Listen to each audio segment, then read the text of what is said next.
对不起，我不是故意的。即便我不变，符号感小姐5年高考，3年模拟。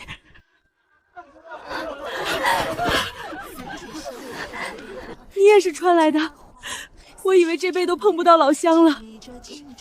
我穿来快5天了，一路逃难被掳上山，还以为要死在乱世里。我是农大食品专业研究生，种植加工、储粮防疫都懂，野菜脱干、腌菜做酱，上手就会。你呢？你是学什么的？我做乡村振兴规划，搞村镇基建布局、资源统筹。咱们俩一个懂规划，一个懂技术，知识完全互补。对啊，别说活下去，咱们说不定能盘活这山寨。吵什么吵？都什么时候了，还有心思笑？都给我安分点！黑石崖昨夜夜袭粮仓，烧了1/3存粮，眼下寨里的粮最多撑半个月。从今天起，女眷每日2顿稀粥，上午缝补修屋，下午后山挖野菜，偷奸耍滑的直接赶下山。大当家也是为全寨着想，姐妹们多体谅，做得好的我自会求情，多赏半碗热粥。半个月，光靠挖野菜撑不住，后山菜经不住几十人天天挖，马上入夏，菜放2天就烂，损耗太大了。寨墙破旧，水渠堵死，伙房低效，后山荒坡全是可优化空间。别人眼里的绝境，在我这儿全是破局的路子。不能等，咱们主动找大当家提解决方案，再拖人心散了，有办法也执行不了。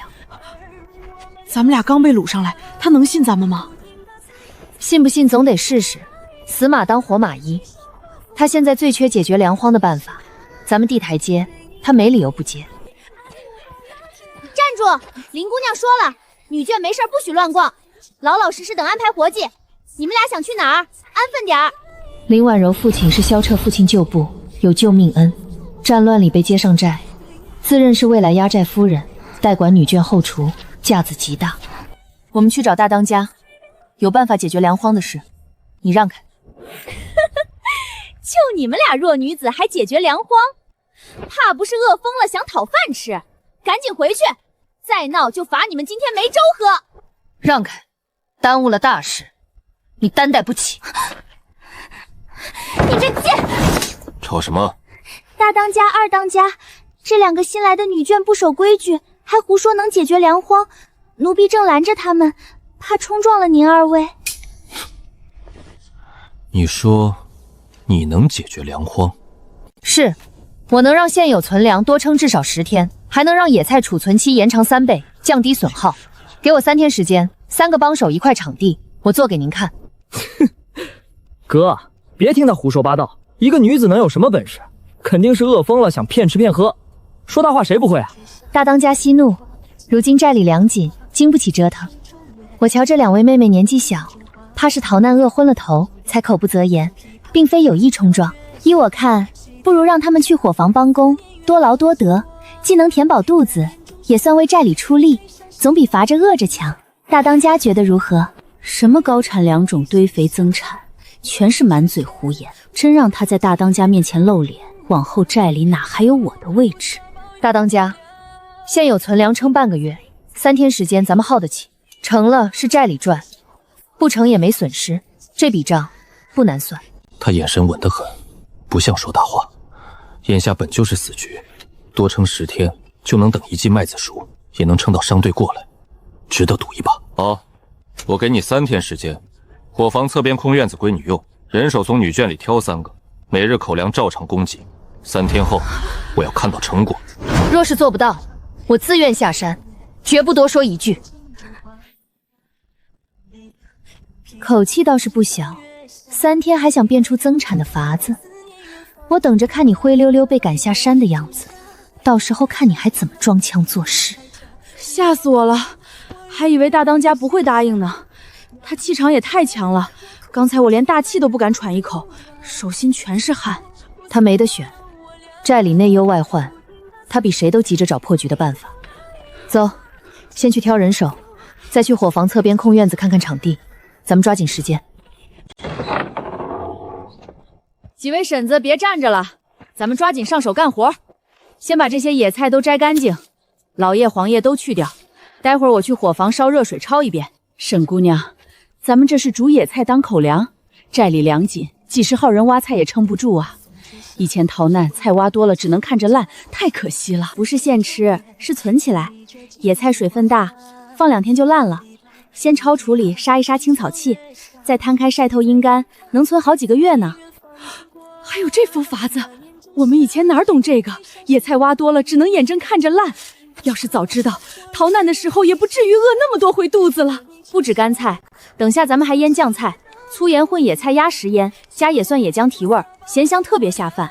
你看那边的麸皮豆腐渣，以前扔了喂猪太可惜了。豆腐渣蒸熟，混切碎的野菜，加少量面粉，捏成素丸子，蒸透晒干。吃的时候丢锅里煮一煮，饱腹感特别强，能省不少正经粮食，边角料都能用起来。我的天哪，这么一算，这点野菜和边角料能顶大半个月口粮啊！沈姑娘，你也太有办法了，有你在，咱们再也不怕饿肚子了。这才哪到哪儿，本专业的东西还能难住我？先补上眼前的粮食缺口，后面还有的是法子。等稳住了粮食，再搞卫生防疫，日子还能更好。苏姑娘，您这画的啥呀？这坡地坑洼，以前山下农户也种过，一下雨土就冲跑了，啥都长不好，种了也白忙活。把坡地改成一层层梯田，田埂挡着就能存住水和肥，不会被雨水冲跑。这边向阳土层厚，适合种耐旱的粟米，收成比平地种还稳。还能这么种地？我活了大半辈子，从来没听过这种法子。要是真能成，那可真是太好了，以后再也不怕下雨冲跑土了。还有肥的事儿，以前种地产量低，多半是肥不够，光靠烧草木灰肥力太弱了，得做堆肥，肥劲大，撒到地里产量能往上提一大截。把人畜粪便、落叶秸秆、厨余烂碎叶混在一起，堆成堆，浇上水，用泥封起来发酵，腐蚀透了就是最好的肥料。可粪便臭烘烘的，混在一起能行吗？以前也往地里撒过，劲儿不大，还臭得很，大伙儿都不愿意弄。发酵透了就没那么大味道了，肥效足，收的粮多，这点麻烦算什么？等梯田修起来，堆肥用上，这后山坡地以后就是咱们寨里的粮窝子。这苏姑娘看着年纪轻轻，懂得可真多，有她在，咱们以后说不定真不用愁饿肚子了。往后她怎么说我就怎么干，肯定能种出好多粮食。哎呀，这是咋回事啊？谁干的缺德事儿啊？咱们晒了1天半的菜，大半都毁了，这可怎么办啊？就3天期限，菜毁了这么多，酱菜素丸子做不出来，咱们都得被赶下山。我家娃还寨里呢，下了山可怎么活呀？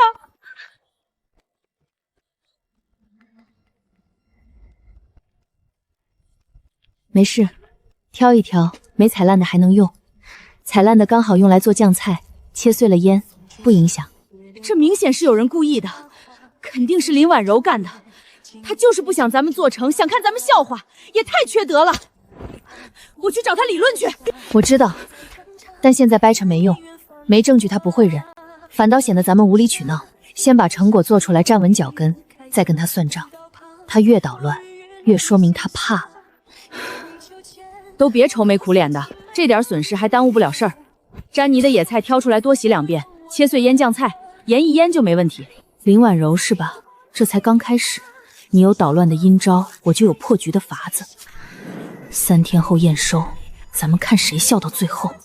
我倒要看看你到时候还能不能笑得出来。掀了晒菜席，倒了半筐素丸子原料，我倒要看看你们能拿出什么东西。今天就是你们俩丢脸滚蛋的日子，也不瞧瞧这寨里是谁的地界。我看选3天能弄出啥呀？多半是说大话撑场面。就是，林姑娘管了伙房大半年都没办法，她一个新来的能行？我看待会儿就得灰溜溜被赶下山。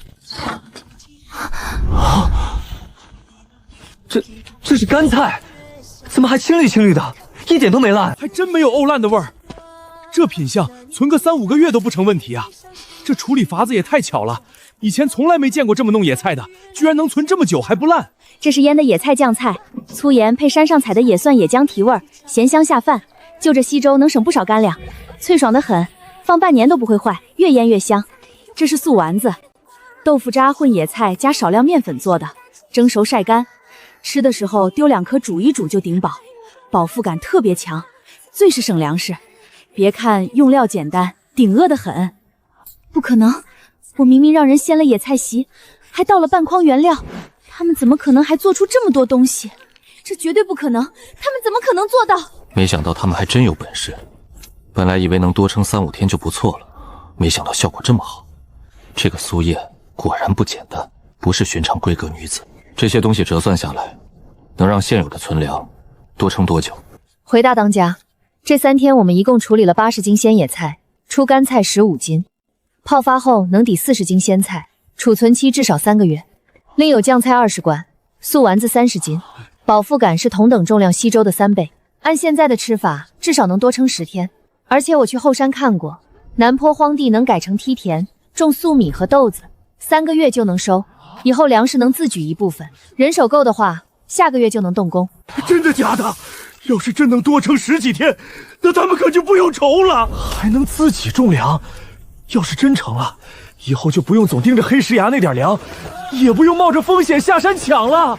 本来以为只能解眼前存粮的燃眉之急，没想到连长远种粮的法子都考虑到了，想得这么周全。这个苏叶确实有大本事。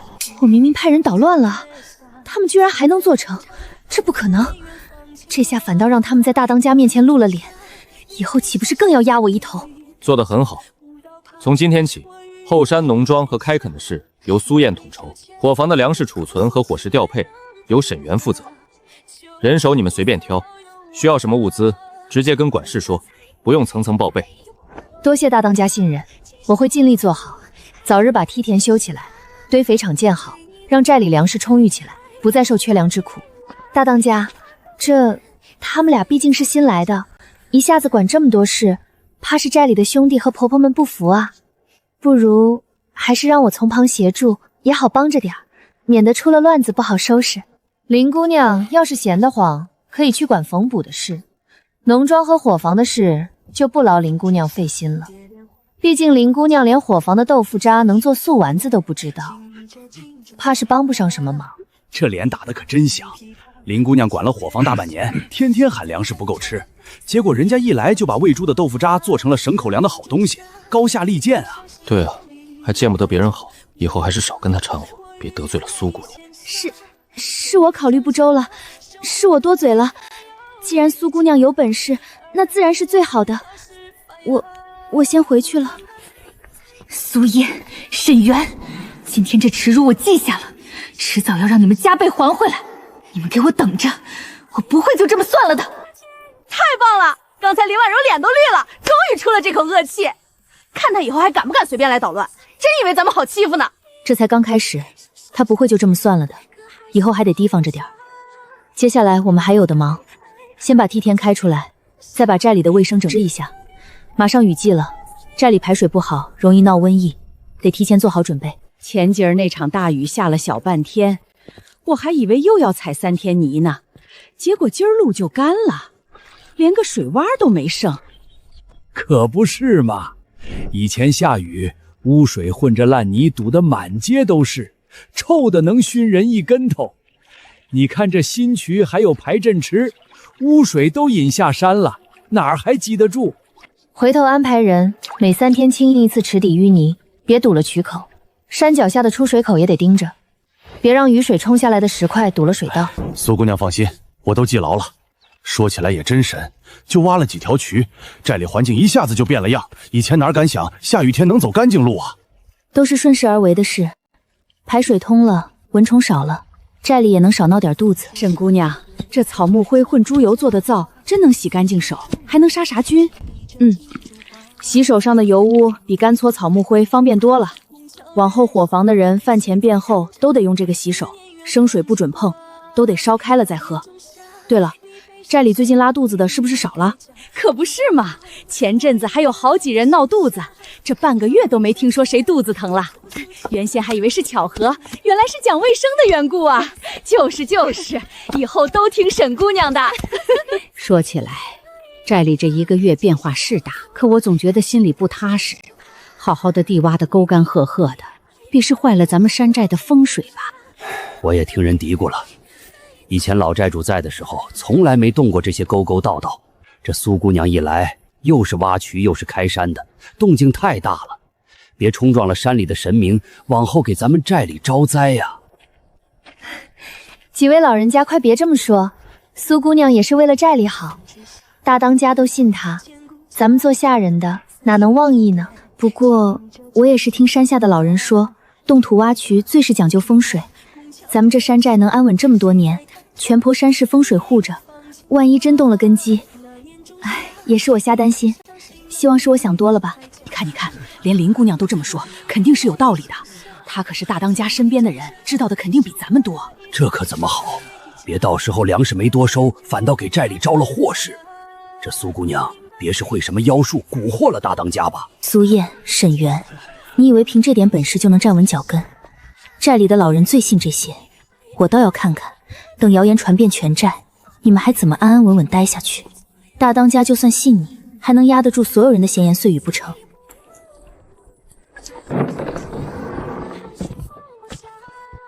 大当家，老臣等今日来是要请大当家做主，再晚一步，咱们整个山寨都要遭殃了。陈叔慢说，出了什么事？还能是什么事儿？昨晚那场暴雨下了整整1夜，以前从来没这么邪乎过，都是因为挖了那些排水沟，冲了咱们山寨的龙脉呀！没错，老辈人早就说过，咱们清风山的山势是卧龙形，护着寨子代代安稳。如今倒好，挖了一条条深沟，把龙脉都给凿断了。昨晚那场雨就是警示，再不停手，往后指不定还要闹什么灾呢。大当家，老臣等恳请您下令，把那些爬水沟全都填上。还有那个出主意的苏燕，他就是个灾星，妖言惑众，必须把他赶下山去，不然咱们寨子迟早要毁在他手里。我自幼在山上长大，从来不信什么龙脉鬼神的说法。昨晚那么大的雨，换做以前早就淹了半条巷子。排水沟明明是立了功的，可眼前这几位都是跟着老寨主打天下的长辈，不能硬搏。大当家，几位老人家，刚熬的姜汤驱寒气吧。昨晚雨大，当心着凉。几位老人家也别急，大当家心里肯定有数。不过说起来，昨晚的雨确实比往年大得多，也难怪老人家们担心。毕竟风水之说，老辈人传下来的，也不全是没道理。苏燕，这次我看你怎么躲。是不是不祥之兆？大家去寨里走一圈就知道了。以前下这么大的雨，寨里要积3天水，多少人因为踩了脏水闹肚子。现在你们去看看，寨里还有积水吗？还有人家漏雨吗？山下的刘明寨，昨天暴雨冲塌了好几间房子，死了3个人。我们寨里一间塌的都没有，这就是你们说的不祥之兆。早上起来，好像确实没见着积水，家里也没漏雨。以前下这么大雨，炕都能湿半片。苏姑娘做的事，全寨都有目共睹。以后谁再散播谣言，妖言惑众，直接按寨规处置。前几天还吵得凶，怎么这会儿灰溜溜的？谣言站不住脚呗。你自己想，以前下雨满街烂泥，臭得慌，现在路干干净净，连闹肚子的人都少了一大半。苏姑娘那是真本事，哪是什么妖女？可不是嘛！现在口粮都能多撑小半个月，谁好谁坏，咱们心里都有数。谁信那些龙脉鬼神的鬼话？一群没见识的东西，这点好处就被收买了。苏燕，算你运气好，躲过这一劫。但这事儿没完，我有的是法子治你。你不是忙着种梯田吗？种子、农具全归库房管，我倒要看看，没了种子，你怎么赶播种的时节？等误了农时，收成泡汤，看你还怎么在寨里立足。沈姑娘，这都拖第3天了，库房那边还是说种子不够，要再等几天。再等下去，最佳播种时节就过了，到时候苗子出不齐，这季收网全毁了。我昨天就找过林婉柔了，她支支吾吾的，一会儿说要盘点，一会儿说等大当家批，分明就是故意卡着。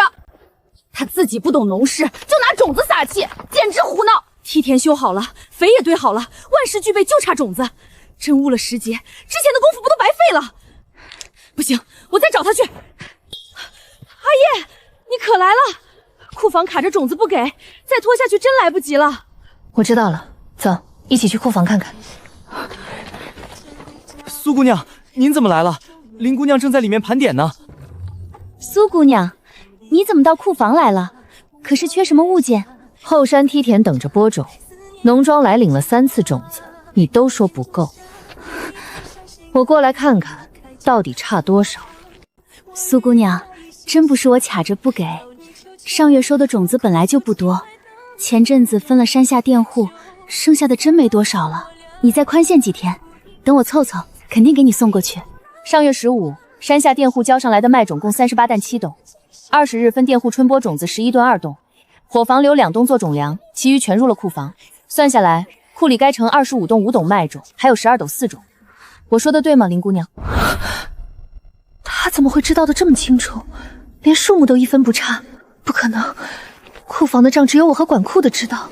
苏姑娘说笑了，哪有这么多？中间还有损耗，还有重贮的，算下来根本剩不了多少。刘管事，开仓盘查，一袋一袋点，看看库里到底有多少种子。是。完了，私运种子的事要是败露，自己就全完了。回苏姑娘，刘管事，库里点清了，麦种28担3场，粟种14斗5升，都在呢。还有几袋单独放角落的，像是要往外运的。好啊，明明有这么多种子，你故意说不够卡着我们，你安的什么心？是不是就盼着我们误了农时，种不上梯田，好看笑话？单独放的那几袋，是打算给你娘家去的吧？林姑娘，库房的东西是全寨的命根子，不是你中饱私囊的私产。这事我会如实禀报大当家。林婉柔，我念在你父亲对我家有恩，接你们母女上山，让你管女眷和库房，你就是这么报答我的？私扣物资，耽误农期，你知不知道误了播种，全寨人都要饿肚子？大当家，我错了，我一时糊涂，我就是想给我娘攒点提气，我再也不敢了，你饶了我这一次吧。库房和女眷的管理权，从今日起全部收回，以后你就待在自己院里，好好伺候你母亲。没有我的允许，不许出来管事。再敢惹事，我就送你们母女下山。完了，全完了！我费尽心机争来的权利就这么没了。解决了林婉柔，山寨的发展越来越顺了，梯田、养殖、卫生，一步步都走上了正轨。见过娇滴滴的世家贵女，也见过泼辣干练的村妇，却从来没见过她这样的人，永远冷静，永远胸有成竹，不像这乱世里依附旁人活的女子，倒像棵树，自己就能扎下根，站成一片风景。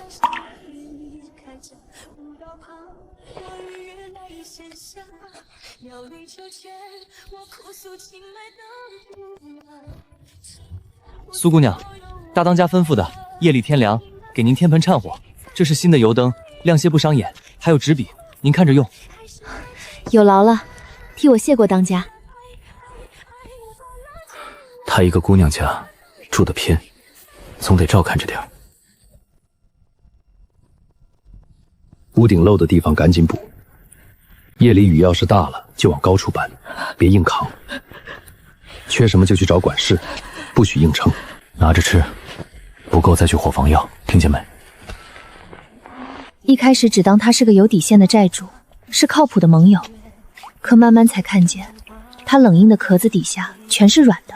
他占山为王，不是为了打家劫舍，只是想给这些乱世里没家的人一个安身的地方。怎么站在这儿？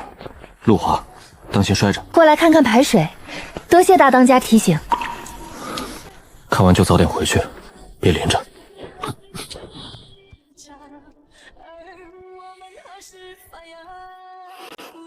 碰到这个陌生的乱世里，只想着怎么活下去，怎么让身边的人吃饱饭。有人和你并肩，一起修水渠、开梯田，给所有人建一个安稳的家，这样的日子好像也不错。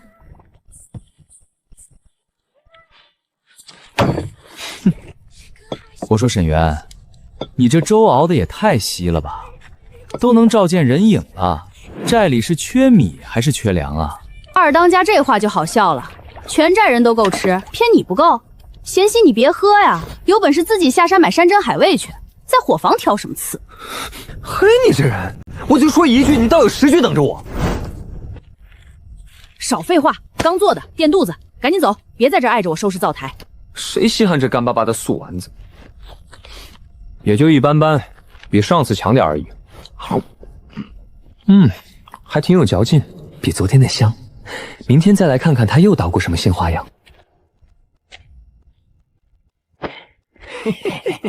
你看那沈姑娘，圆滚滚的跟个球似的，怪不得天天扎在伙房，合着自己先吃够了吧？可不是嘛，一顿不得造3个窝头，寨里粮食都快被他吃光了。又来了，从小听到大的话，还以为换个地方能不一样，果然还是老样子。你们几个嘴先都痒是吧？吃饱了撑的没事干。二当家，我们就是随口说笑。沈姑娘天天变着法给寨里省粮食，做菜干、熬酱菜，你们吃着人家做的东西还背后嚼舌根，要不要脸？罚你们去山脚下挑3天水，把漱水池挑满，少一铺都不行。以后谁敢再说沈姑娘一句不好，直接按寨规处置，听见没有？从小到大，因为胖不知道被笑过多少次，穿越到这儿也没少受白眼，还是第一次有人站出来这么护着我。你别往心里去啊，那几个混小子嘴欠，我已经罚过了。多谢二当家。谢什么？我就是看不惯他们背后说闲话。走了。笨死了，这么沉的桶也自己拎，压得你更矮了。我矮也没吃你家米，再说我自己拎得动，谁要你家好戏？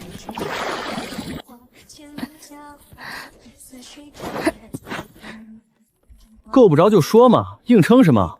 你这小短腿，再蹦也够不着顶。萧晨，你会不会说话？谁小短腿了？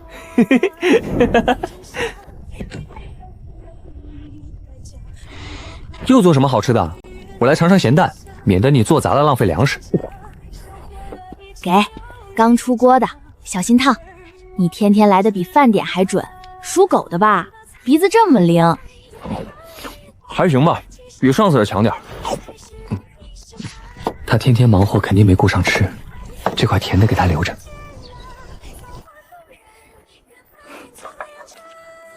以前总因为胖自卑，觉得自己不好看，走到哪儿都有人指指点点。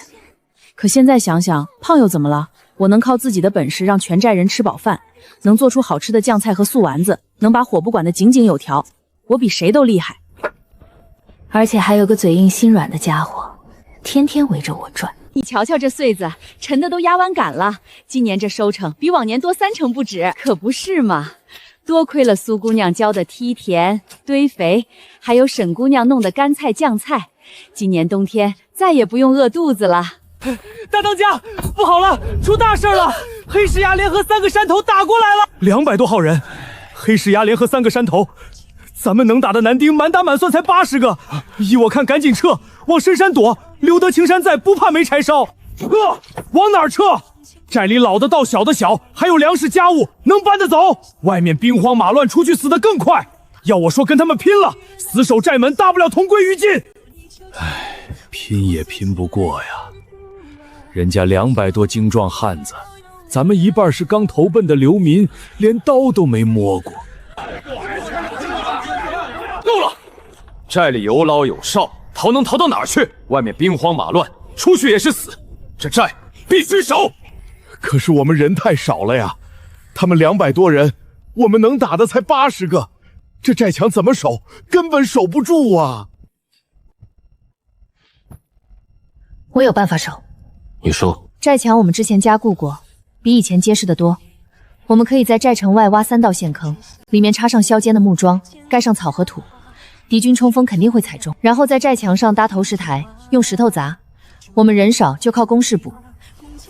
另外后山小路也要设埋伏，他们肯定会分兵偷袭粮仓。还有，寨里女眷也不能闲着，年轻力壮的可以运石头送水救伤员，不用上阵杀敌，做好后勤就能让前线兄弟无后顾之忧。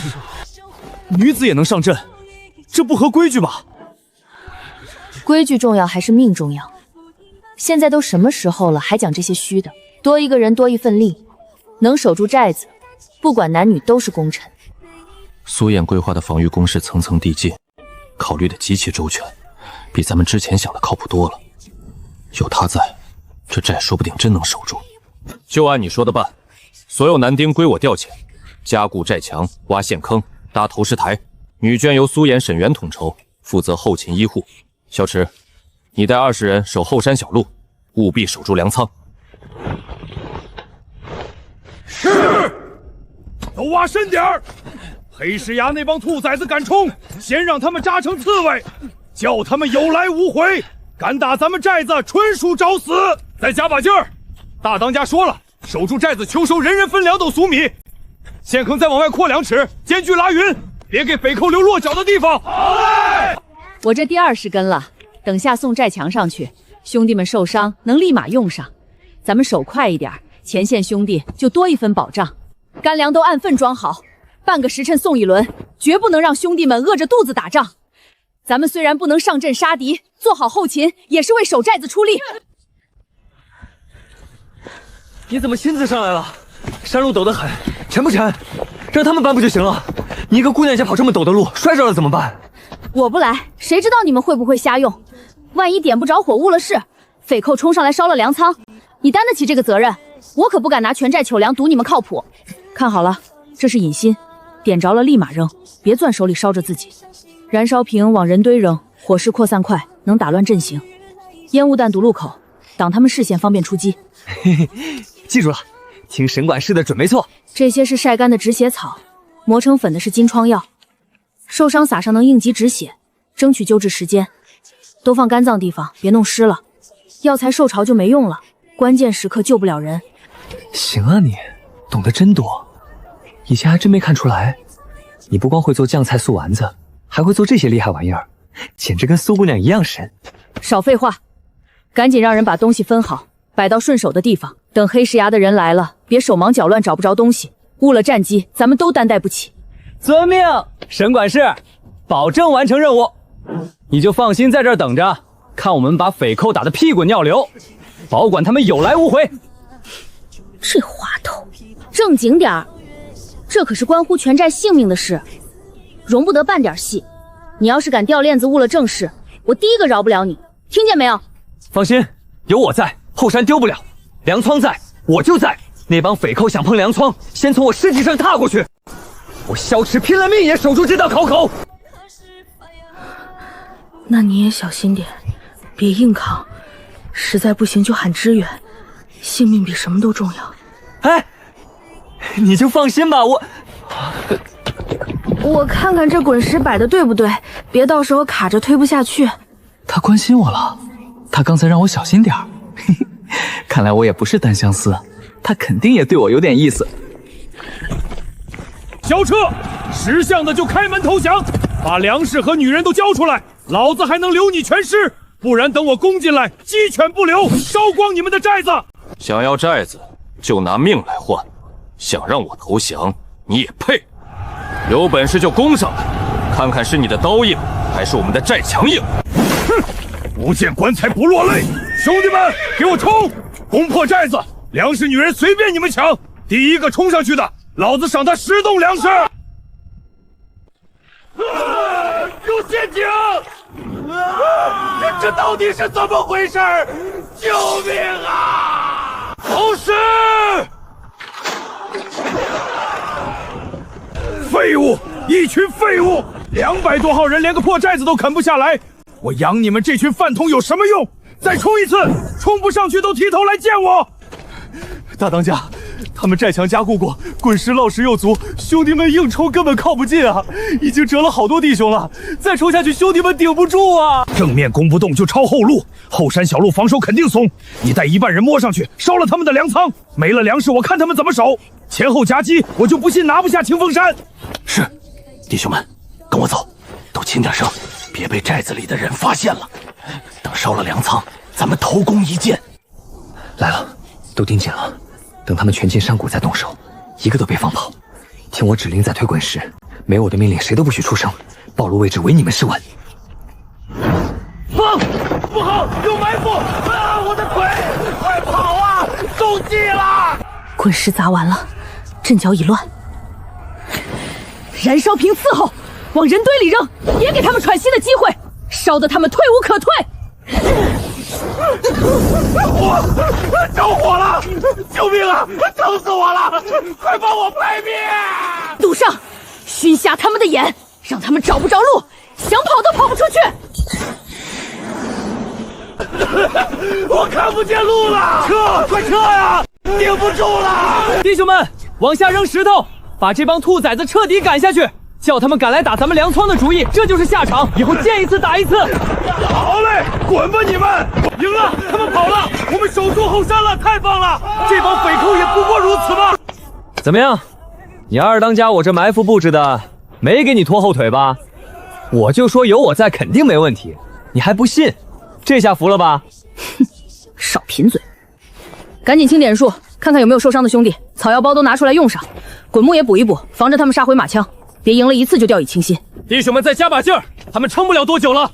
只要守住今天，黑石崖短时间内绝对不敢再来犯。守住寨子，守住咱们的家，守住寨子，守住家！7次了，整整7次，连个寨墙根都没摸到，一群废物，200多号人打80个都打不下来，我要你们何用？大当家，兄弟们死伤快30%了，再打下去怕是顶不住啊！而且后山区的兄弟也没消息，恐怕也是失手了。咱们现在腹背受敌，不如先撤吧。呸！算萧彻这小子命好，撤，先撤回去休整，等养足了精神再跟他们算账。今天这笔账我周虎记下了，下次必定血洗清风寨。撤，快撤，全员撤退！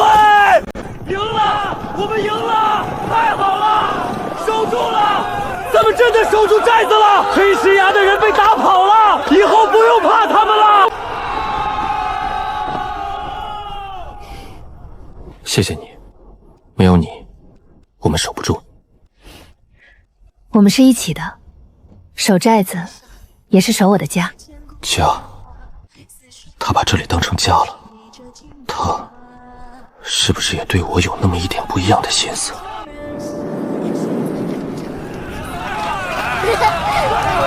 干了这碗！黑石崖那帮兔崽子也敢来抢粮食，被揍得屁滚尿流，夹着尾巴逃，看他们以后还敢不敢来？可不是嘛！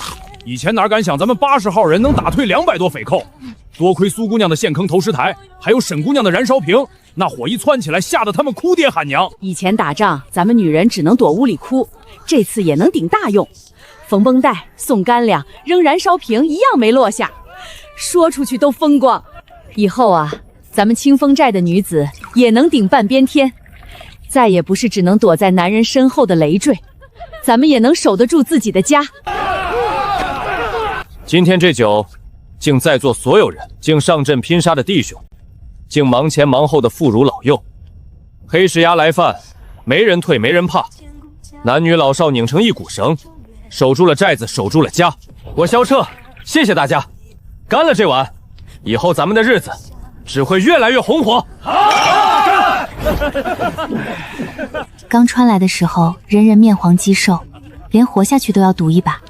才几个月，居然真的把这破破烂烂的寨子守成了有烟火气的家。呼，可算打赢了。我在后山扔燃烧瓶的时候，手心全是汗，生怕火不够大，挡不住他们。当时心都提到嗓子眼了，就怕隐形点不着出岔子。你那燃烧瓶立了头功，后山那波敌军大半是被你烧退的。哎，说正经的，刚才大当家讲话，眼睛一直往咱们这边瞄呢。我看他那心思啊，全在你身上。别胡说。喏，刚烤好的鹿腿，最嫩的这块，我特意跟厨子要的，可不是专门给你拿的啊，就是看你今天扔瓶子累着了，补充补充体力。哟，二当家这么好心，之前是谁天天念叨我吃的多，快把寨子吃穷了来着？怎么今天反倒主动送肉过来了？太阳打西边出来了？那能一样吗？你今天是功臣，多吃点怎么了？我们寨子里还养得起你，不就是多吃几口肉吗？算得了什么？糟了，怎么把我们家说出来了？二当家，你这耳朵可比后山的野果子还要红呢。行了，看你紧张的，给你也吃，今天守后山喊的嗓子都哑了，辛苦你了。别光站着，坐下来一起吃点，鹿腿凉了就不好吃了。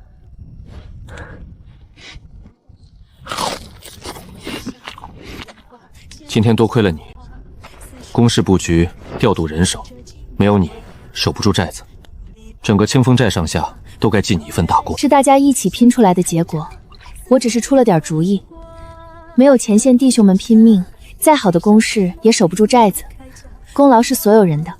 在我心里，你最要紧。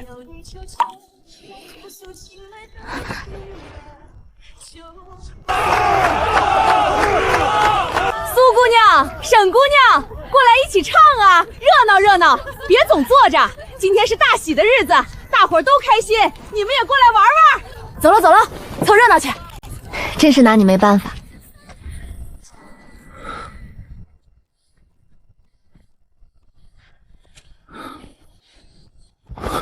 苏妍，我有话想跟你说。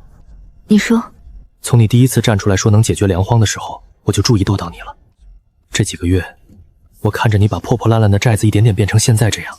你聪明、坚韧、有担当，比我见过的所有男子都厉害。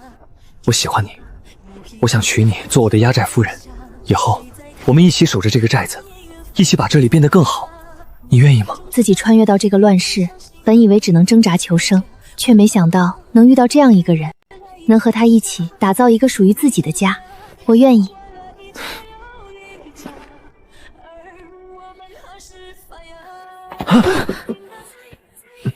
沈渊，我喜欢你，你愿意跟我好吗？你不是天天嫌我胖，嫌我吃的多吗？怎么现在反倒说喜欢我了？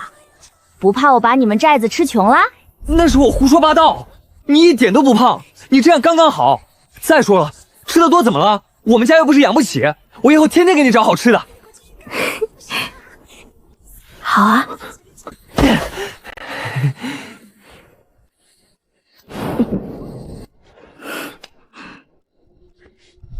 1年后，清风山改名叫平安寨。寨子里面房屋错落有致，家家户户都有院子，有的种着菜，有的养着鸡。后山的梯田一层一层的，种满了粟米和豆子，一片金黄。寨子里还有蒙学，教孩子们读书识字，还有医馆，给百姓看病。周边的百姓都愿意来平安寨做生意，每隔5天的集市都热闹得很。这天，平安寨里张灯结彩，喜气洋洋。今天是我和萧池大婚的日子，同时也是萧池和沈园成亲的日子。夫人，夫君，媳妇儿，你真好看。至于林婉柔母女，早在半年前就被送下山了。萧绰念在旧恩，给了他们一笔银子，足够他们安身。后来，林婉柔嫁给了镇上一个破落财主，天天在后宅里跟小妾争风吃醋，日子过得一地鸡毛。她偶尔会听说平安寨的消息，听说我成了压寨夫人，听说寨子里过得越来越好，每次都气得不行，却又无可奈何。真好啊！以前刚穿过来的时候，我还以为自己活不过1个月呢，没想到现在不仅活下来了，还过得这么好，跟做梦一样。以后都会越来越好的，有我在，肯定让你天天都有好吃的，日子越过越红火，绝不会让你再受半分委屈。自己前世做了那么多乡村振兴的项目，却从来没有一次像现在这样有成就感。这是我亲手打造的世外桃源，是我在这个乱世里的家。在想什么？在想，我们做到了。这乱世里，我们有了自己的平安之地。也会一直陪着你，守着这里，守着我们的家。